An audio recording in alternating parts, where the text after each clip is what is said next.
Kisah Nabi Muhammad Sallallahu Alaihi Wasallam, Baiat Aqobah yang pertama.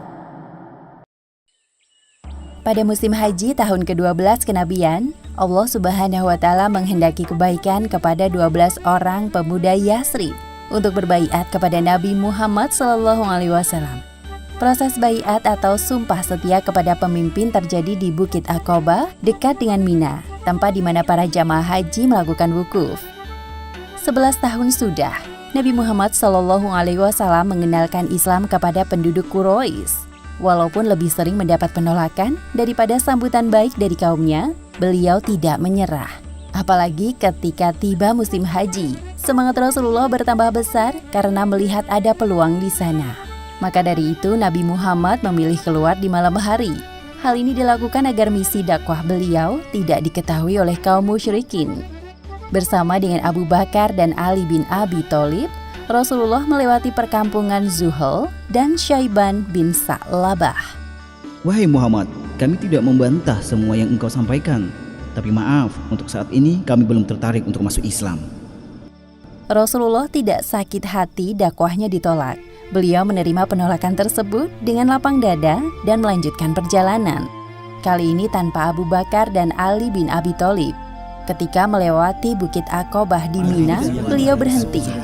Rasulullah mencari sumber suara tersebut. Ternyata ada sekelompok pemuda sedang asyik mengobrol di bawah Bukit Aqobah. Beliau lalu mendekati mereka. Siapakah kalian ini? Kami dari Khosraj. Apakah kalian sekutu orang-orang Yahudi? Ya, benar. Kami bergaul dengan orang-orang Yahudi Yasrib. Bolehkah aku duduk di sini bersama kalian untuk mengobrol? Tentu, silahkan saja. Nabi Muhammad tidak menyia-nyiakan kesempatan untuk berdakwah kepada 6 orang pemuda dari Yasrib. Mereka tampak cerdas dan tidak mudah dipengaruhi. Ketika Nabi Muhammad mulai menjelaskan tentang hakikat agama Islam, pencipta alam semesta, bacaan Al-Quran, mata mereka tampak berbinar-binar. Demi Allah, orang ini benar-benar nabi seperti yang sering diceritakan orang-orang Yahudi. Nabi terakhir, maksudmu? Ya, dan aku sangat tertarik dengannya. Penjelasannya benar-benar menakjubkan. Kita harus menjadi sekutunya sebelum didahului oleh orang-orang Yahudi itu. Ketika para pemuda dari suku Khazraj berbisik-bisik membicarakan Rasulullah di belakangnya, tiba-tiba muncul bayangan peperangan antar suku di benak mereka.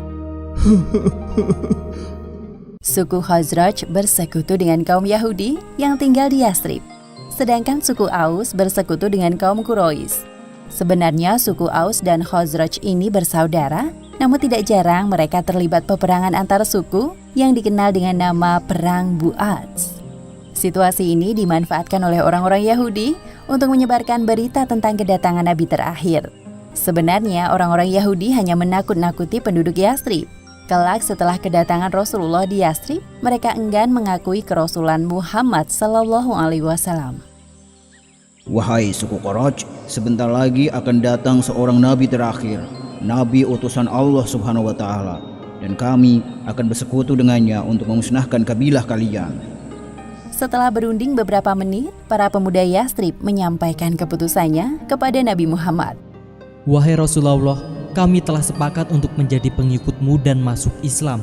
Kami berharap dengan munculnya agama baru ini, permusuhan di antara kedua suku kami mereda. Kami juga akan menawarkan agama Islam kepada penduduk Yasrib. Bila Allah Subhanahu wa Ta'ala menyatukan kedua suku kami, maka engkau adalah orang yang mulia di antara manusia yang ada di bumi. Nabi Muhammad sangat bersyukur mendengar penjelasan dari pemuda Yasrib yang akhirnya mau masuk Islam. Alhamdulillah ya Allah. 6 orang pemuda Yasrib yang masuk Islam adalah As'ad bin Zurarah, Auf bin Al-Harits, Rafi bin Malik, Qutbah bin Amir, Aqobah bin Amir, dan Jabir bin Abdillah. Sepulang mereka dari Mekah, nama Muhammad terus dibicarakan di setiap rumah penduduk Yasrib. Setahun kemudian, tepatnya pada musim haji tahun ke-12 kenabian, Rasulullah kedatangan 12 orang laki-laki. Di antaranya, 5 dari 6 orang pemuda Yasrib yang pada musim haji sebelumnya menyatakan diri masuk Islam. 12 orang yang datang tersebut terdiri dari 10 orang dari suku Khazraj dan 2 orang dari suku Aus. Kemudian 12 orang ini mengucapkan baiat kepada Nabi Muhammad SAW.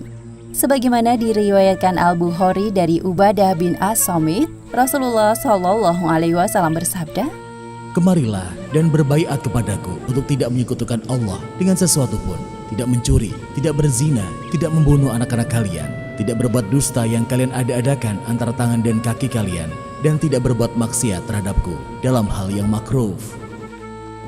Baiat Aqobah diartikan sebagai perjanjian untuk taat dan setia kepada semua perintah Nabi Muhammad SAW. Perjanjian ini terjadi di Bukit Aqobah. Mereka wajib membela Nabi Muhammad sebagaimana mereka membela anak dan istri mereka, baik dalam kondisi senang maupun sulit. 12 orang penduduk Yathrib tersebut yang nantinya dikenal sebagai kaum Ansor, bertugas menyebarkan Islam ke seluruh penjuru kota. Kemudian mereka membangun sebuah tempat ibadah yang diberi nama Masjid Bani Zuraik sebagai tempat sholat mereka. Untuk pertama kalinya di Yathrib, terjadi sholat Jumat yang dihadiri oleh 40 orang jamaah dengan imamnya As'ad bin Zurarah. Selepas musim haji, Nabi Muhammad mengutus pemuda Quraisy bernama Mus'ab bin Umair menjadi duta Islam pertama di Yathrib. Mus'ab mengajarkan syariat Islam kepada kaum muslim dan berdakwah kepada penduduk Yathrib yang masih menyembah berhala. Demikianlah akhir kisah Baiat Aqobah yang pertama. Hikmah yang dapat kita ambil dari kisah ini, pertama, berdakwah merupakan salah satu bentuk tanggung jawab terhadap agama yang kita yakini. Kedua, tetaplah bersemangat untuk menyampaikan kebenaran, karena Allah Subhanahu wa Ta'ala akan memberikan jalan. Dan ketiga, perjanjian yang dilakukan atas nama Allah Subhanahu wa Ta'ala harus dijalankan sebagaimana mestinya sebagai wujud dari ketaatan kepadanya. Wallahu a'lam bishawab.